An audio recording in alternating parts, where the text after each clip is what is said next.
George Kambosos activates his rematch clause. Let's talk. Push the weight and now flex the livest one in the six. With the runner boy, you nigga, no question. You will run a motherfucker high stepping. Hey, you never had a big enough weapon. Motherfucker never learned your lesson. I'm a 88 pack nigga. I'm a 88 pack nigga. I mean, day walker, drink blood, fangs out, full moon, motherfucker change like a hoe, nigga. I'm just a nigga from the hood trying to stack a little cheddar for the money. Drew Titan Bronx on deck. Shout out to the mighty LDBC. Well, looks like he's going to try and do it. I like this picture right here. That was one of how many jabs landed clean on his face? Yeah. So according to Boxing Scene, link will be in the description.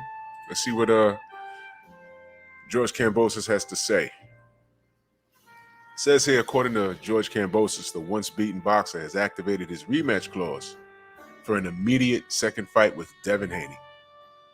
On June 5th, before a crowd of over 40,000 fans at the Marvel Stadium in Melbourne, Haney outboxed Kambosos over 12 rounds to become the undisputed lightweight world champion. Undisputed. Read that. Undisputed. Local pundits believe the second bout between Kambosos and Haney will be a hard sell. Now, more on that when I get through this. According to a report from News Corp, Kambosos Haney generated around 50,000 buys on pay-per-view in Australia. It was free for us, which falls short of the peak pay-per-view figure of 100,000 for local junior middleweight star Tim Tszyu. Now, this is interesting because George is going to say something. I kind of read through this, but we'll get to it. We'll get to it. Kambosos wants a rematch to take place in Australia before Christmas. The contract calls for the second fight to take place in Kambosos' home country. Because, of course, he wanted all the chips in his favor because he knew this would happen. In his heart of hearts, he knew this would happen. I don't think he thinks he could beat Devin. I just thinks that he wants to activate this clause so he can just cash out. But more on that in a second. Yes, the rematch is happening, 100%. I have activated the rematch clause, Kambosos told News Corp. The Emperor is dead, but Ferocious is still alive, and I will be back. George the Emperor was never alive, dude. It was a farce. It was all a farce. And you're getting everything you deserve. Yeah, you are. You are. We haven't finalized the venue. There's options for Melbourne, Sydney, and Brisbane. It will be in Australia, which is great. I know I can win a rematch. I will make some changes, and this is my destiny to show how great I am and get those belts back. Okay. He goes on to say, I know I could beat Haney. My confidence hasn't been broken. On the day, Ferocious wasn't at his best. Yes, you was, dude. There was just nothing you can do. You was neutralized. Devin went in there and did everything he said he was going to do. Take your best assets and neutralize them. And that's what he did. I was just off a touch, but no excuses. Right. He did what he had to do with his jab. He is a smart operator, but I have to be smarter at my game plan next time. I am blessed to get the shot again, and not many Australian boxers can say that they've had 3 world title fights in a row. I shocked Lopez to win the belts. I lost him to Haney, but now I will be working on a game plan to get the belts back. I have the eye of the tiger again. I thought it never left, but whatever, man. Kambosos also took. Now listen to this, y'all. Kambosos also shot back at the critics who believe that his local popularity falls short of Tim Tszyu. I am still the biggest name in Australian boxing. Tim can barely get crowds to his fights in Australia. The last time I checked, when did Tim Tszyu fight in front of 41,000 fans in a packed stadium? He can barely get 10,000 to his fights in small time stuff, Kambosos said. I'm happy for the critics to bag me and doubt me. I am very happy with my life. No one can take away the fact that I've made it to the top. I conquered the world, and I'll be looking to get those belts back from Haney in our rematch. That is the article, and here's my opinion. This guy is so out of his mind, he took a shot at Tim Tszyu. I'll say it again. This guy is so out of his mind, he took a shot at Tim Tszyu. Go on and get that payday. But, the king of the division, Devin Haney, right, who smacked around a fake emperor, you couldn't even give Devin such a different look that he had to abandon a jab. You couldn't outthink him at all. You went as far as to grab his arm and try to hit him during the clinch. That's how bad it got for you. Come on, man. Are you serious, dude? That's what you did. So we're supposed to believe that you are going to go and back to the drawing board. You don't have a big enough punch, and I don't see you outboxing Devin at all. I see this rematch playing out the same way that the first fight did. The only thing you're doing right now at this point is collecting a paycheck. But see, this brings me to my other point. According to my brother BFTB, he got word, and this is something that he heard. Now, it's not 100%, but this is something that he heard, and he shared it on his show. So it's safe to share the news since he shared it. This is something that he heard, and we don't know if it's true or not, but the word on the street is there's no money in this rematch. 40,000 people aren't going to come in to watch you get your head rocked back and forth all night long. So you do have a rematch clause, but the word on the block is Top Rank might be coming up with some step-aside money for you so that Devin can fight Vasily Lomachenko. You know, the guy that you tried to yank from the Ukrainian war? Because for some reason, a fight against him was more important than Undisputed. You wanted to fight the guy that's at war, in his home country of the Ukraine against Russia. You wanted to pull him from that. The guy with 2 losses, right? 2 losses and no belt. But you saw more value in that. And in fact, Top Rank saw more value in that. They sure did. Because they asked him first, you want to come over here and fight? He said, no, I'm busy ducking bullets. So you had to fight Devin. Okay? You was forced to take that fight. That's just a bit of history. That was just recent, fairly recent. This fight is only a couple of weeks old. Just a little history lesson.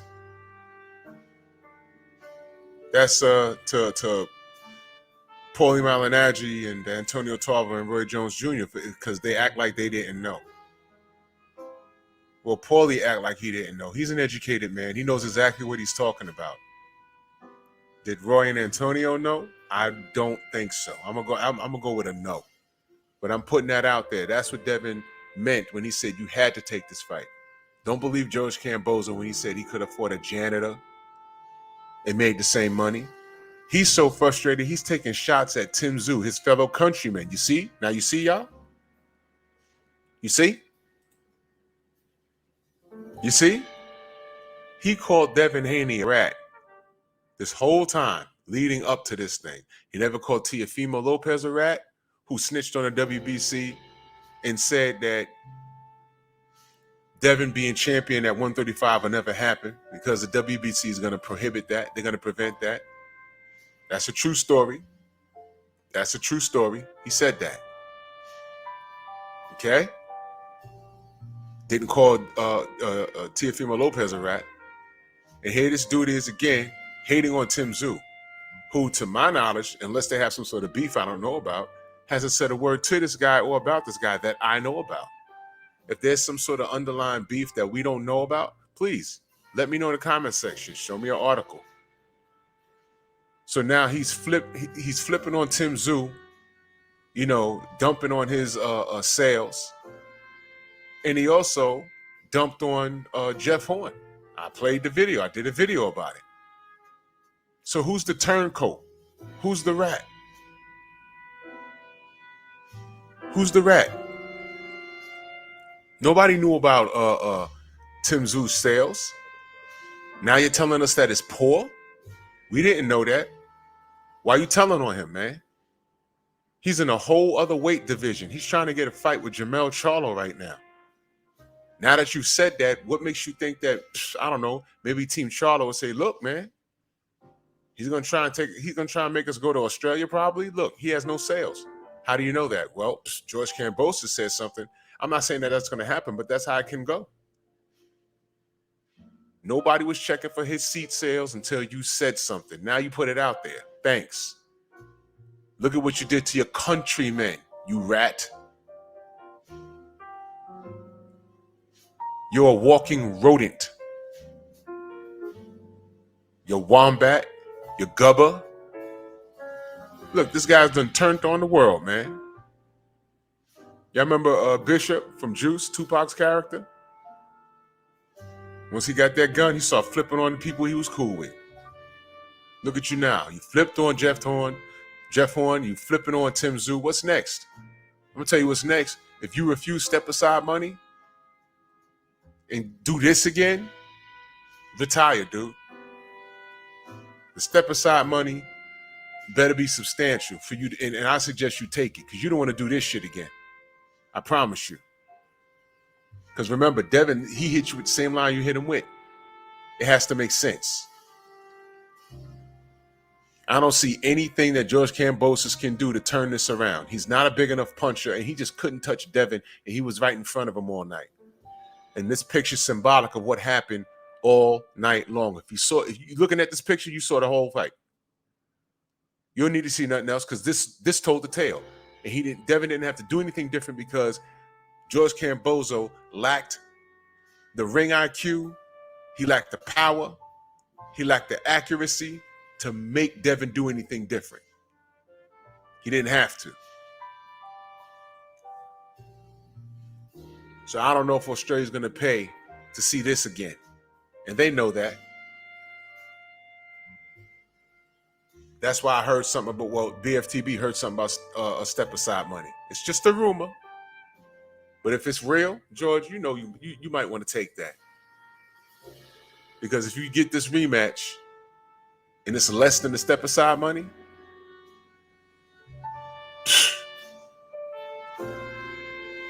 you're going to look real crazy out here in these streets.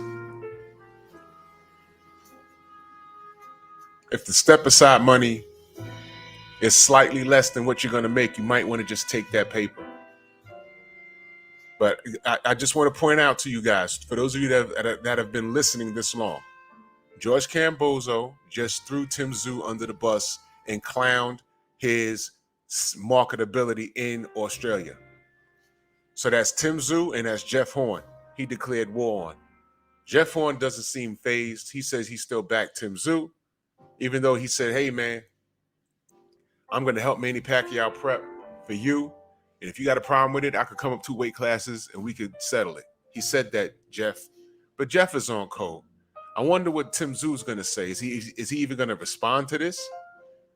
But just to let you guys know, in case you haven't connected the dots, this guy, George Kambosos, is a nervous wreck and he's a rat.